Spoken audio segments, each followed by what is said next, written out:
Les perles du jour. Allez, c'est l'information du jour. La France déploie son armée au Groenland dans le cadre d'une mission européenne, Perico. Oui, le président de la République a décidé qu'il fallait intervenir au Groenland. Alors d'abord, il y a eu une mission diplomatique. Est-ce qu'on installe un consulat à Nuuk, hein? Oui. Et puis là, c'est l'expédition d'un corps. Alors, on comprend effectivement l'idée. Il faut se positionner pour dissuader M. Trump d'annexer ou d'envahir le Groenland. Est-ce que pour autant la présence d'un détachement d'armée française le dissuadera? Je m'imagine. Donald, fais gaffe, parce qu'on arrive, et attention, tu vas voir tes fesses si tu commences à nous embêter. Et il y a Donald qui dit, oh là là, non, je vous en prie, je vous en supplie, venez pas les Français, j'ai très peur de vous. J'ai très peur de vous, surtout si c'est le général Richoux qui prend la tête du corps expéditionnaire. Les Américains, on va être écrasés. Donc voilà, on a l'impression, on comprend la démarche diplomatique et ça permet au président de la République, qui aujourd'hui est en train de présenter ses vœux aux armées, on dirait un immense meeting électoral, ça permet au président de la République d'exister et de montrer qu'il a encore la main mise sur les décisions militaires. Pour autant, la marge de manœuvre est étroite et surtout, ça semble ridicule. Toute l'Union européenne n'est pas derrière la France, donc on est seul. Je ne sais pas quelle sera l'ampleur du détachement, 150, 200, 300 hommes. Je ne pense pas que... Pour l'instant, 15 sur son place. Voilà, mais même si on allait un petit peu plus loin, et avec des chasseurs alpins, avec des skis et des raquettes et des luges, je ne pense pas que ça suffira à dissuader, je ne suis pas diplomate, je ne pense pas que ça suffira à dissuader les États-Unis d'aller jusqu'au bout de leur idée. Et puis une terrible nouvelle illustrant l'état de nos hôpitaux. 2 patients sont morts sur leur brancard aux urgences du CHU de Rennes. Alors ça, c'est une photo de la France en 2026. Vous vous levez le matin, vous avez un problème de santé, vous allez aux urgences de l'hôpital de Rennes, qui est un hôpital réputé. Rennes, c'est la préfecture régionale de la Bretagne, et vous ne rentrez pas le soir chez vous parce que vous êtes mort dans les couloirs des hôpitaux de Rennes, parce que les urgences sont en telle carence et en telle défaillance. Les urgences, vous vous rendez compte, le mot urgence, on vous laisse mourir dans un couloir. C'est un symbole, ce sont 2 morts qui sont des tragédies. Et on voit les corps à Téhéran aujourd'hui dans une autre forme de tragédie. Et là, on voit les images on se dit qu'on est dans un pays en voie de développement. On ne peut pas penser que c'est les hôpitaux de la République française à Rennes où on laisse crever les gens dans le couloir qui sont venus en urgence. Enfin, je ne sais plus dans quel monde on vit, je ne sais pas dans quelle France on habite. Voilà, moi ça me révolte, c'est indigne. Je pense aux familles qui ont perdu leurs proches alors qu'ils étaient allés se faire soigner dans un hôpital de la République française avec un système sanitaire prodigieux, un gouvernement qui est là, un ministre de la Santé, et il y a 2 personnes qui meurent aux urgences de Rennes. No comment, mais honte sur la France.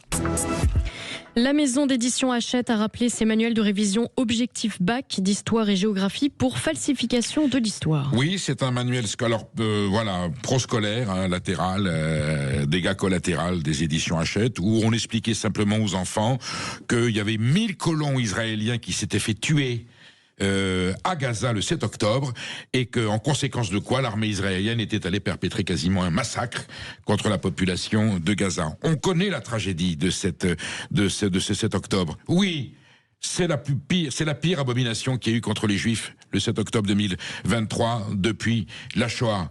Pour autant, la réponse du gouvernement israélien et ce qui s'est passé à Gaza, évidemment, soulève un énorme problème par rapport au fait que l'armée israélienne a commis des crimes de guerre. Certains disent des crimes contre l'humanité. Le terme de génocide a été utilisé.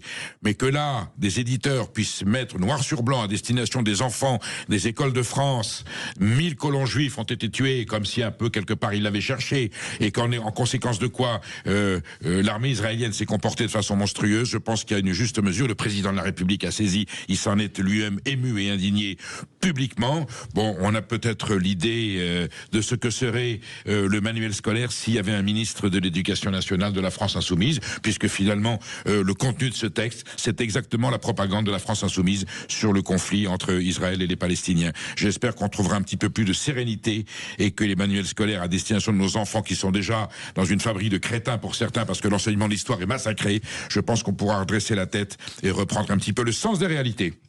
Ils se mettent sur le trottoir, les fachos. Nous, on passe, nous.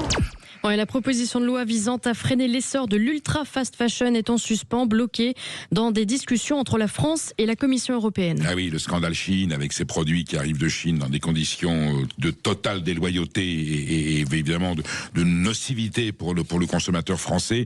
Eh bien, on se disait enfin le gouvernement français a pris des dispositions, enfin on va prendre des lois, on va s'impliquer, on va réguler, on va empêcher, on va protéger l'économie française, on va protéger le consommateur français avec des mesures qui sont, j'allais dire, le b.a.-ba du bon sens politique. Eh bien, vous avez la Commission européenne qui est là sur le sacro-saint principe du libre-échange, la libre circulation des marchandises après le traité de Schengen en Union européenne, l'acte unique européen de 1986, béni et voulu par monsieur Jacques Delors, ancien ministre socialiste de l'économie et des finances, qui a voulu que tout puisse circuler. Eh bien, aujourd'hui, on est dans la mouise et on a la Commission européenne qui, au lieu de protéger le consommateur européen et le consommateur français, dit ah ben non, vous pouvez pas interdire aux produits Chine, la publicité, il faut l'autoriser, c'est la loi, il faut le libre-échange. Bon, mais qu'on continue à aller dans le mur.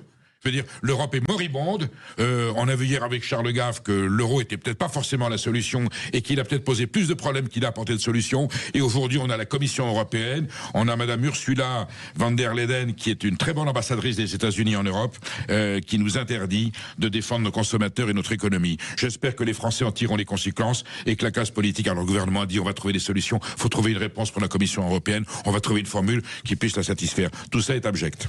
Honnêtement, c'est piteux. Je dis, c'est pas sérieux. Le procès des assistants parlementaires commence. Alors, il commence moins pire Plutôt que prévu, bien, puisque le parquet aurait évacué 2 chefs d'accusation qui, évidemment, soulagent un peu la position de Marine Le Pen. Et tout n'est pas perdu pour la candidate présumée à l'élection présidentielle. Au deuxième jour de son procès en appel, hier, le procureur a estimé que Marine Le Pen avait été injustement condamnée en première instance pour complicité concernant une dizaine de contrats litigieux. Pour rappel, les juges de première instance avaient déclaré Marine Le Pen coupable de détournement de fonds publics et condamnée à 4 ans d'emprisonnement, dont 2 fermes, à 100 000 € d'amende et une peine d'inéligibilité de 5 ans. Avec exécution provisoire. Mais certains contrats dénoncés datent en fait d'avant son avènement à la présidence du Front National en 2011 et ne peuvent donc lui être imputés au titre de la complicité de détournement de fonds publics. Cette prise en compte pourrait donc amoindrir sa peine. Ce matin a débuté la 3e audience. Pour l'instant, les auditions sont en cours, notamment celle de Louis Alliot, très attendue cet après-midi. Fontaine, je ne boirai pas de ton eau. Ne vendons pas la peau de l'ours avant qu'elle soit tuée. On verra bien. Et voilà. Et Bardella. Peut-être que Jordan Bardella du coup ne sera pas le remplaçant. Les jeux ne sont pas faits. Voilà. Maud, alors, il paraît que les frères musulmans pourraient être reconnus bientôt comme une organisation terroriste. Moi, je pensais que c'était fait. Il était plus que temps et on se demande franchement ce qui empêchait jusqu'à présent l'État et les députés de reconnaître le caractère terroriste de cette organisation, même si pour l'instant, rien n'est fait. Pour l'instant, la Commission des Affaires européennes de l'Assemblée nationale a juste approuvé la proposition de résolution des Républicains visant donc à inscrire les frères musulmans sur la liste européenne des organisations terroristes. Mais cette proposition sera examinée en hémicycle le 22 janvier et il sera intéressant de voir qui s'y oppose. J'ai déjà ma petite idée. Je rappelle à toutes fins utiles que les frères musulmans sont une organisation transnationale dont l'objectif est d'imposer la loi islamique et de substituer aux États existants des régimes fondés sur la charia. C'est d'ailleurs ce que démontre le rapport dévoilé par Bruno Retailleau l'an dernier. Et je rappelle qu'un sondage de l'Institut CSA pour CNews, publié en avril dernier, dévoilait que 88% des Français sont favorables à l'interdiction de l'organisation des frères musulmans en France. De temps en temps, il s'agirait d'écouter la voix du peuple qui n'a pas vraiment envie d'être remplacée tout de suite. Eh oui.